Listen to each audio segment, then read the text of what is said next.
ప్రభువు పేరిట మీ అందరికీ ఈ రాత్రి కాలపు శుభములను వందనములను తెలియజేయుచున్నాను.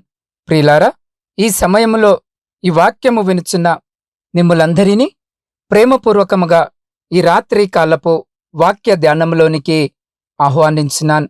పరిశుద్ధ లేఖన భాగములను మనము గమనించినట్లయితే, ఏ శరీరియు దేవుని ఎదుట అతిశయ పడకుండునట్లు జ్ఞానులను సిగ్గుపరచుటకు లోకంలో నుండు వెర్రివారిని దేవుడు ఏర్పరచుకొని ఉన్నాడు.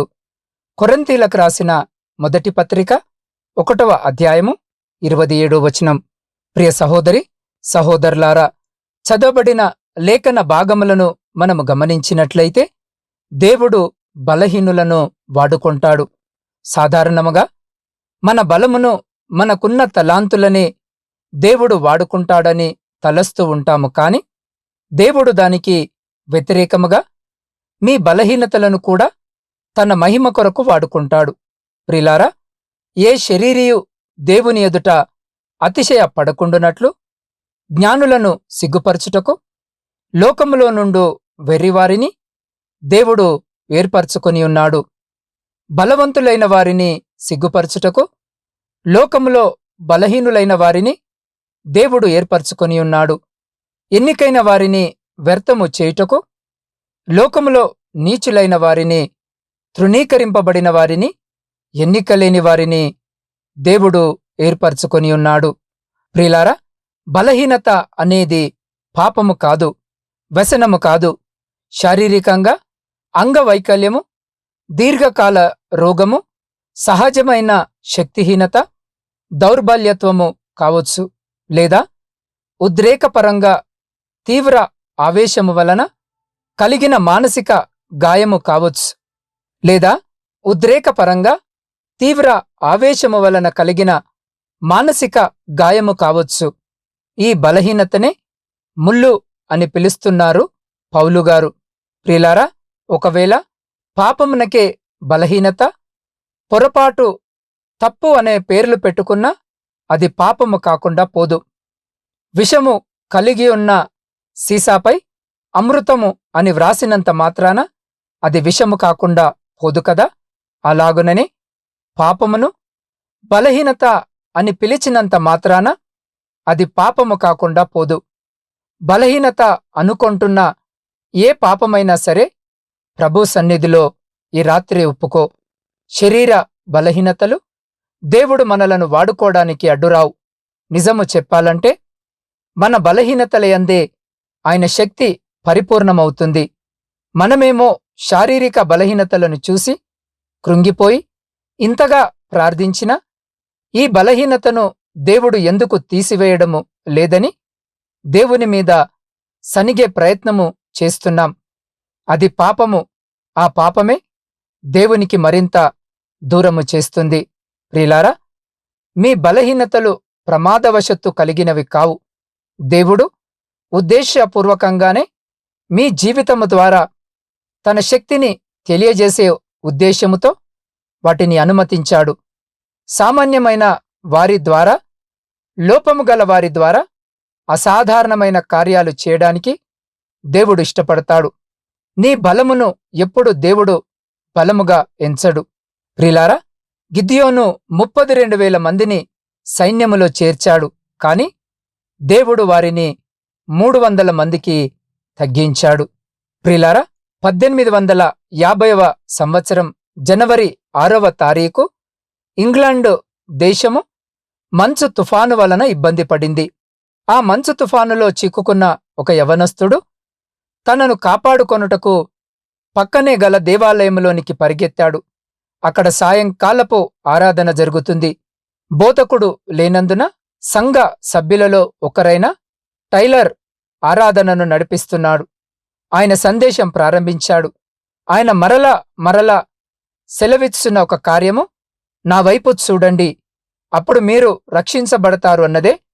మంచు తుఫానుకు తప్పించుకొని వచ్చిన యవనస్తుడు ఆ సందేశము వినుటకు ఆసక్తి లేకుండా తలుపు వెనక నిలబడి ఉన్నాడు.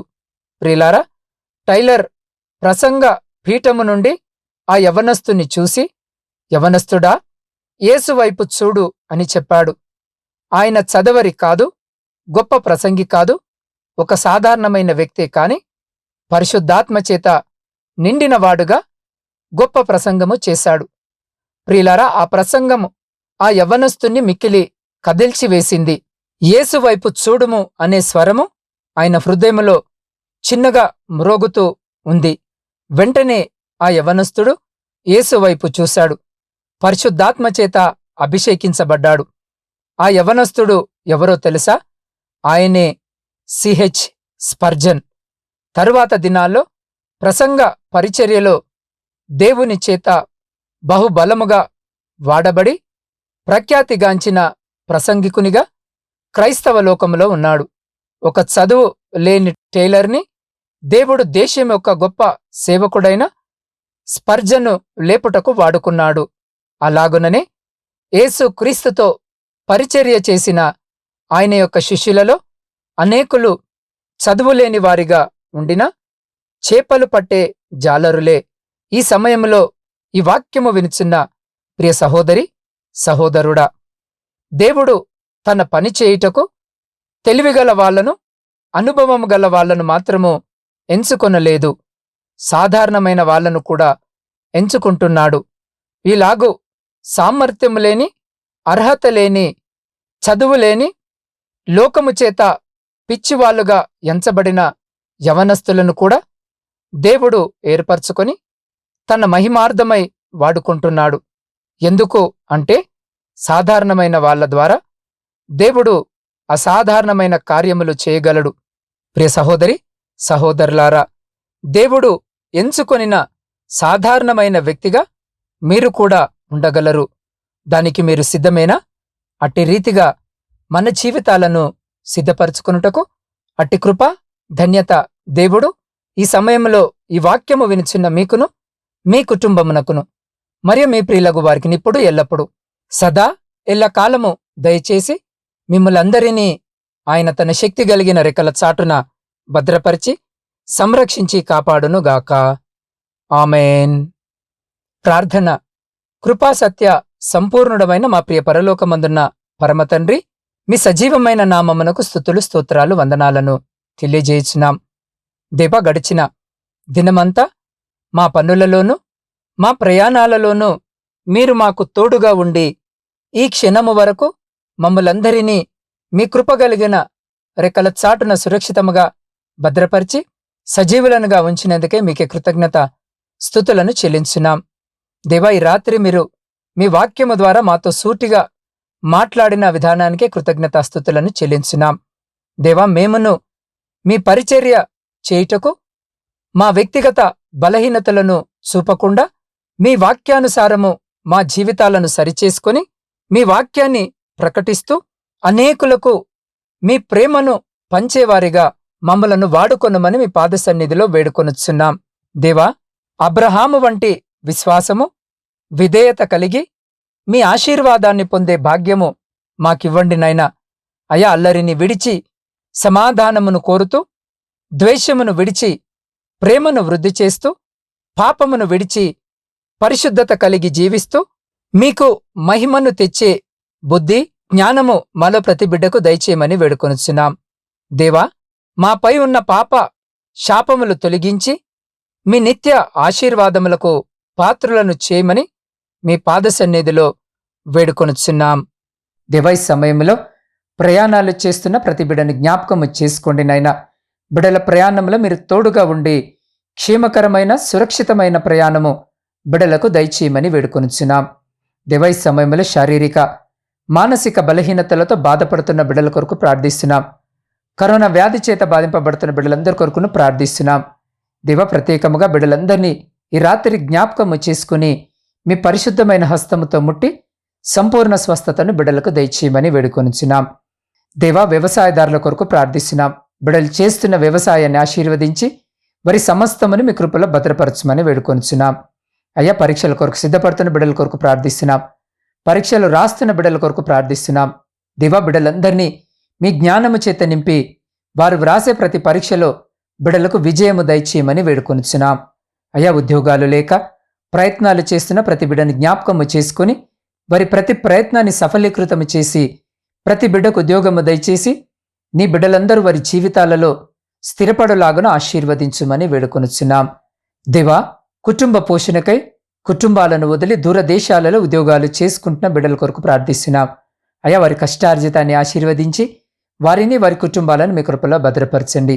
అయ్యా, సైన్యంలో ఉండి దేశాన్ని కాపాడుతున్న ప్రతి సైనికుని చుట్టూ మీ కంచె వేసి ప్రతి అపాయం నుంచి మీరు బిడ్డల్ని కాపాడి వారిని వారి కుటుంబాలను మీ బలమైన రెక్కల చాటున భద్రపరచమని వేడుకొనుచున్నాం. దేవా, వివాహాలు జరిగి సంవత్సరాలు గడుస్తున్న సంతానం లేక కన్నీటితో మీ పాద సన్నిధిలో మోకరించి మీ సహాయం కొరకు మీ వైపు చూస్తున్న ప్రతి బిడ్డ గర్భాన్ని రాత్రి తెరిచి బిడ్డల దుఃఖాన్ని సంతోషంగా మార్చమని వేడుకొనుచున్నాం. దేవా, ఆర్థిక సమస్యలు అప్పుల భారముతో నలిగిపోయి మీ సహాయం కొరకు మీ వైపు చూస్తున్న ప్రతి బిడ్డ జీవితంలో నుండి కుటుంబంలో నుండి ప్రతి ఆర్థిక లేమిని తీసివేయమని వేడుకొనుచున్నాం. దేవ, నూతన గృహాల కొరకు ఆశ కలిగి ఉన్న ప్రతి బిడ్డ కోరికను నెరవేర్చండి. దేవ, వృద్ధుల కొరకును వితంతుల కొరకును శ్రమలను అనుభవించిన ప్రతి బిడ్డ కొరకు ప్రార్థిస్తున్నాం. అయ్యా, రాత్రి బిడ్డలందరినీ ప్రత్యేకముగా జ్ఞాపకము చేసుకుని మీ కృపలో భద్రపరచమని వేడుకొనుచున్నాం. అయ్యా, వివాహాల కొరకు ఎదురు చూస్తున్న బిడ్డల్ని జ్ఞాపకం చేసుకోండి. వివాహాలు జరగక మీ సహాయం కొరకు ఎదురు చూస్తున్న బిడ్డలకు కూడా కావలసిన సహాయము దయచేయమని వేడుకొనుచున్నాం. దేవా, ఎంతో మంది బిడ్డలు నిరాశ్రయులుగా ఉన్నారు. వారందరినీ జ్ఞాపకము చేసుకుని మీ కృపలో భద్రపరచండి. దేవా, ఈ గాఢాంధకారమైన చీకటిలో మేము నిద్రించునగా మా గృహాల చుట్టూను, మా ప్రియుల గృహాల చుట్టూను, మా ఇరుగు పొరుగు వారి గృహాల చుట్టూను మీ రక్షణ కంచెను వేసి ప్రతి బిడ్డను ప్రతి అంధకార శక్తుల నుంచి మీరు సంరక్షించి కాపాడి మీ చిత్తమైతే మీరు అక్కడ ఆలస్యమైతే మరొక శ్రేష్టమైన నూతన దినములోనికి మమ్మలందరినీ ప్రవేశింపజేయమని మా రక్షకుడును మీ ప్రియకుమారుడైన యేసు క్రీస్తు శక్తి కలిగిన నామమున ప్రార్థించి అడిగి పొందుకొని ఉన్నాము తండ్రి. ఆమేన్.